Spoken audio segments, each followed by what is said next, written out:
All right, well, thank you. Thank you much, Ryan, and thanks for the nice introduction.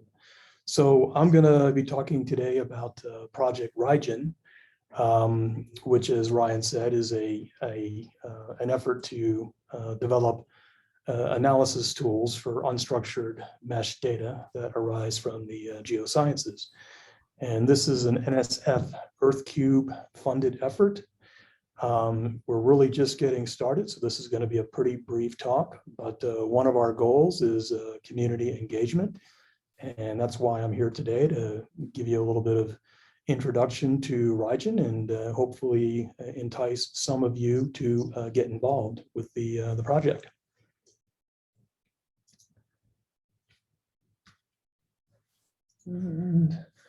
So by a little bit of a way of a background, over the last 10 or 20 years or so, the climate and global weather modeling communities have been transitioning away from the simple lat-long structured grids, such as you see here in the upper left, to the more complex but more capable unstructured.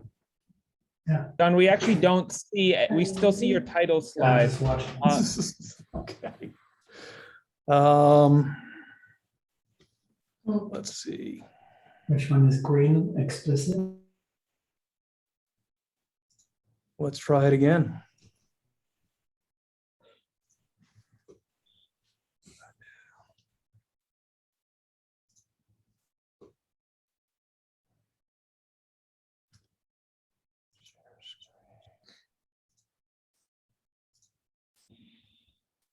Okay, that should be first slide, and then second slide. Can you see it? There you go. Very good. All right, terrific. Okay, so the global climate weather modeling communities are moving away from these simple structured lat-long grids to unstructured grids. And there's a couple of examples here in the middle and the right. The one in the middle is an icosahedral grid produced by MPAS Atmosphere, the model for predictions across scales. And on the right, you see an example from the community atmospheric model with the spectral element dynamical core. And here it's the mesh is a variable resolution on a cube sphere grid. And a couple of things to note.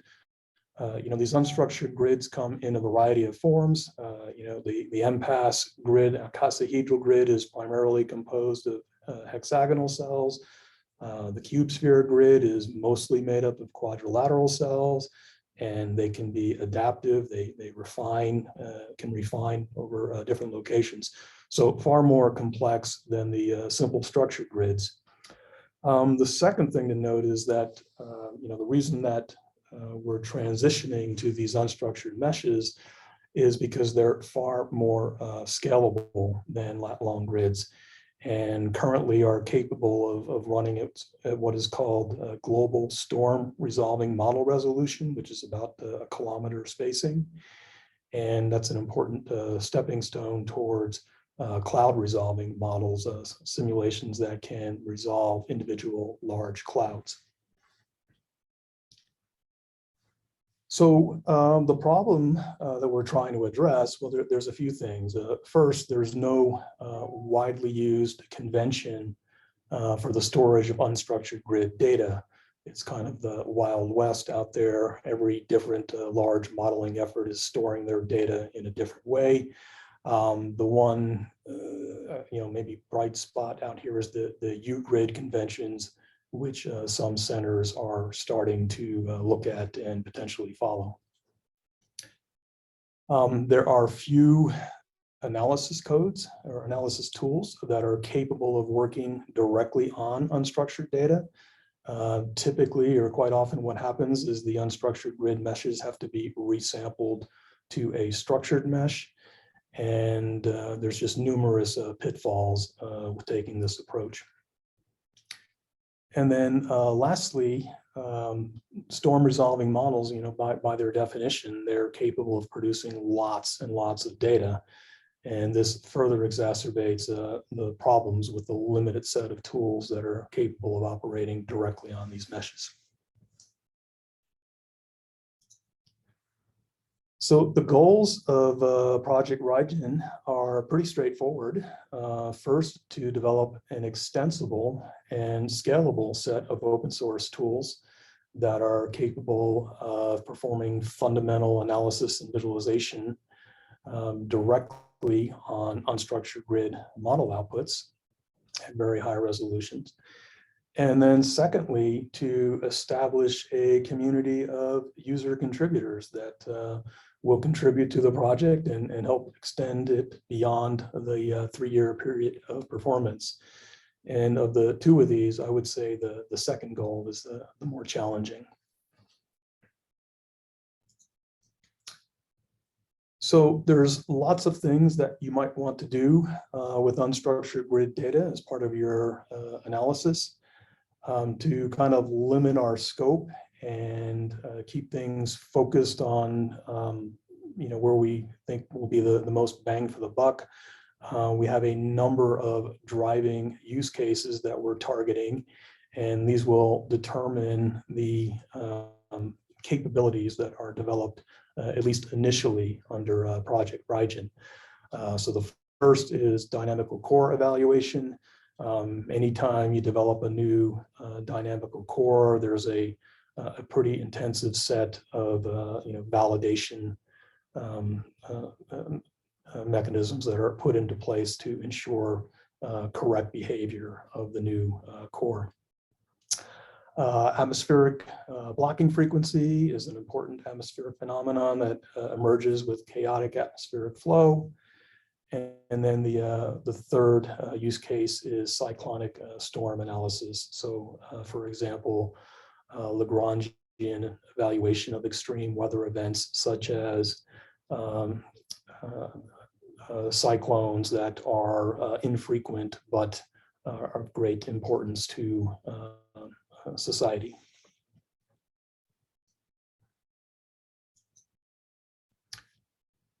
So the core technologies that will be used in the development of Project Raijin should be pretty familiar to this audience. We are, Xarray is kind of at the center of these efforts, or Xray, an extension that we're planning, and I'll say more about in a moment.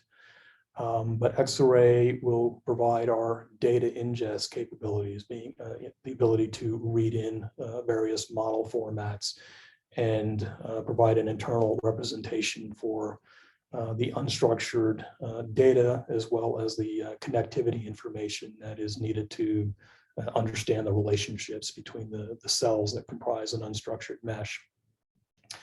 And then Xarray also gives a compatibility with a wide variety of tools in the scientific Python ecosystem.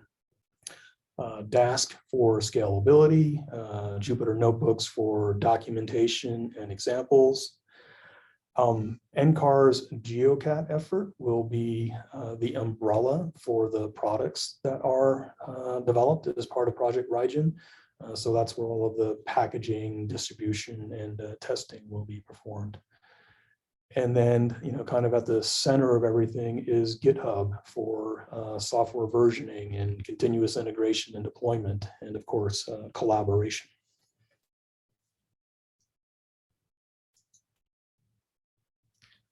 So I want to say just a little bit about some of the main components of that are planned for Raijin. And I already mentioned Xray, which is kind of the centerpiece of the effort. Xray is an extension of Xarray that provides, again, the necessary means for describing an unstructured mesh, and is also capable of reading a variety of model formats.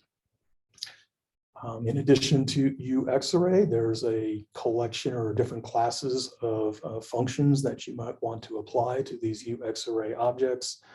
Things like computational operators, derivatives, and integrals, for example, that both consume and typically produce Xray objects. Then there's plotting, And finally, regridding. And, I mentioned earlier that typically you want to be able to operate directly on unstructured meshes, but there are instances where you really do need to resample them to a structured grid.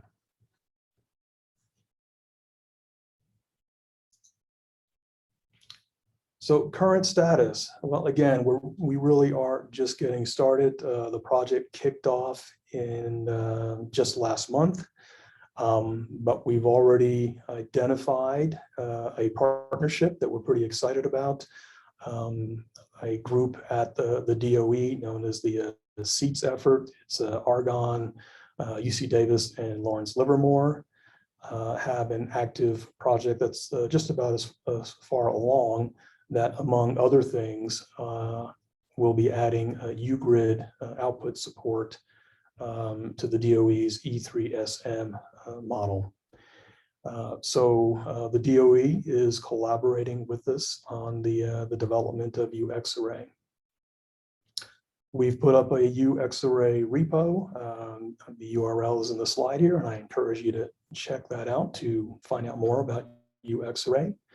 And there's also an overall umbrella website for Project Raijin, and that's really the go-to place for the most current information about the project, and provides or talks about different ways that you can get involved. In terms of a development roadmap, not a lot of information here yet. I think the main takeaway in Q1 of year one is that we are working on Xray. That's our priority right now, and we expect to have that completed, or at least at a point we can do useful things with it in the next few months. And then the focus will turn towards analysis operators and visualization capabilities.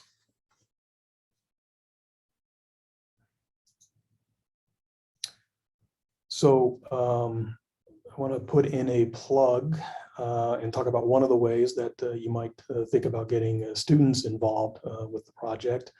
NCAR hosts a formal internship program called SciParks.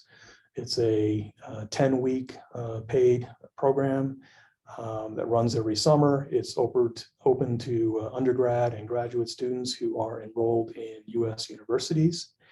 And the application deadline is coming up sometime in January. You can check out the URL here for details on the application process, and the deadline should be posted soon. Amongst the projects, you'll find project number 8, which is Python data analysis and visualization and Jupyter Notebook development for unstructured grids data. So that's being supported by the Project Raijin effort.